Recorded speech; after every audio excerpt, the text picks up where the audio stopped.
I'm Ayoko Chapman, and I'm with Clare MacKay, Vice President, Marketing Communications of the Forks North Portage. So Clare, I'd like you to tell me a little bit about some of the local retailers that you have at the Forks right now. Well, we're very much about local.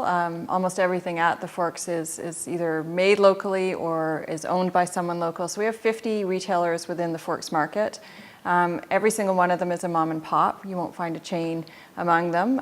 Same with the Johnson Terminal and all throughout the Forks site. So it's very important to us to have that local feel and flavor. So much so that this year we actually started our own farmers market as well, so that we can continue that feeling and bring in some of that local produce and product that is so fantastic in Manitoba. So now there has been a lot of activity happening at the Forks, and I understand that attendance over the last couple of years in particular has really exploded. It's actually a staggering number. It's between 3.5 and 4 million people. Wow. So it is an awful lot of people who come to the Forks. We're actually, when you rank the top 10 attractions in Canada, we're right up there. We're in the top 10 of most visited attractions. We're above Banff. We're above, places that you would immediately think of would have more visits than the Forks and Winnipeg, but we beat them. We'll get a 50,000 person weekend in July, and we hadn't had those in the winter before, but in the last 2 years, we'll see 50,000 people over the course of a weekend as well. And I guess one of your biggest events is also in winter, probably the New Year's Eve celebrations. So what's happening this year? Well, we get about 30,000 people on a -20 and up day to the Forks throughout the day. So it's always a spectacular way for a family to spend New Year's Eve. We do our fireworks at 10 in hopes that we'll get some of those younger families to be able to stay out that can't quite stay up until midnight. We always have tons of activities planned, crafts that kids can do, sleigh rides, outdoor rinks that you can skate on, and then obviously the fantastic fireworks at 10. Okay. What's been one of the most special things for you as someone who's part of the Forks family?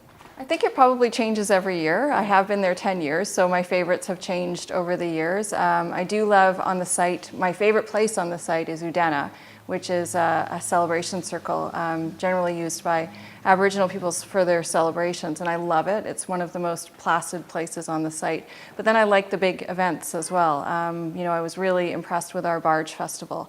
It's almost magical to see all of that music happening with the backdrop of the rivers. I'm very proud of what we do as an organization, and I can say wholeheartedly that I love and believe in the mission of making us a meeting place.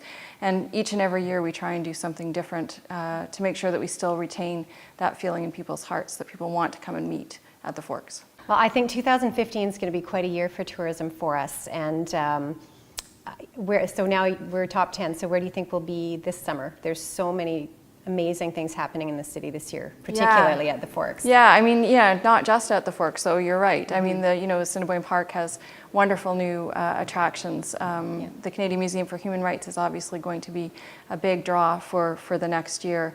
I think we all continue to build on the successes that we have. I think our downtown is going through a massive revitalization. The Shed District, the reopening of the RBC Convention Center. I just think it's a really great time to be in downtown Winnipeg and in Winnipeg in general. Yeah, absolutely. Okay, well, thank you very much for coming today. Thank you.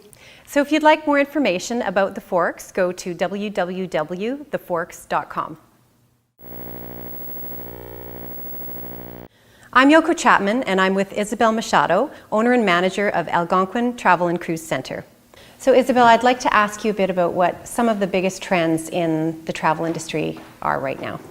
The biggest trends that we're finding is that people are discovering river cruising. I've had the privilege of being in 2 river cruises. I've done a river cruise in Germany and I've done a river cruise in France.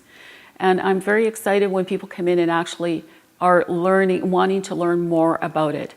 It's one of those bucket list items that you have to plan way in advance. These ships are small, quaint.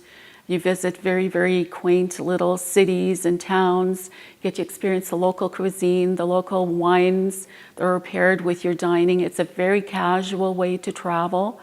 You get to visit the cities and you come back into the ship and freshen up, have dinner. It's one time packing and unpacking compared to a coach tour, where you're packing and unpacking every day or every other day. Where the river cruising, that's your hotel for the whole week, and it's very relaxing and a great experience. So what are the most popular destinations for river cruises right now? The most popular destination that we're finding with river cruise is from Germany to Budapest. That's the one that we're finding that is the most popular. People also stay a couple of days before their cruise in Prague and visit Prague, and then they get bused to Nuremberg, Germany to start their cruise. So why don't you tell me a bit about what types of travel packages and destinations you specialize in? I specialize in wedding groups. I've been working with wedding groups for the last 12 years. I've invested a lot of time into visiting the destinations to learn about the resorts, the wedding packages that can be offered to my clients. The most popular destination, of course, is the Cancun and Puerto Vallarta, but I do have wedding groups going into Cuba, Jamaica, Dominican Republic, Los Cabos. Hawaii is popular. I did a Maui wedding group this year, which was very fun to do. But the most popular is the Caribbean. It's a direct flight. People check in Winnipeg, they arrive in their destination, and their holiday begins, including the festivities of being part of a wedding group. So you've done a lot of traveling, and I think that's one of the things that you bring to the table with your clients, is that you have had the opportunity yourself to visit a lot of these locations.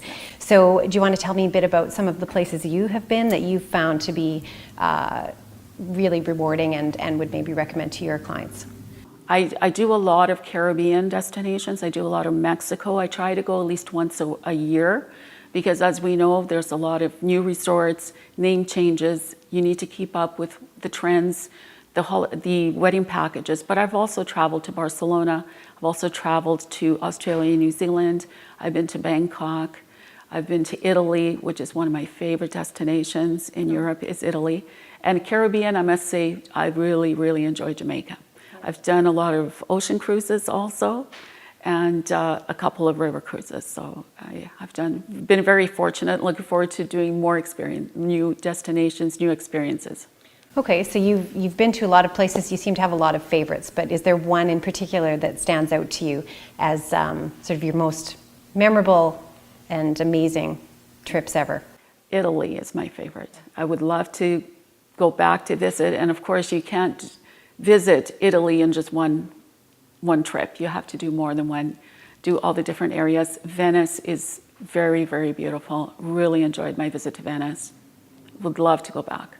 Great. So if people want to find out more about some of the packages that you offer, where should they have a look online to find out? www.travelplus.ca/1308, or if you just Google Algonquin Travel Winnipeg, it should take you to our website. You can just give us a call. We'd be glad to go over all the details with you. Okay, well, thank you very much for coming today. Thank you so much.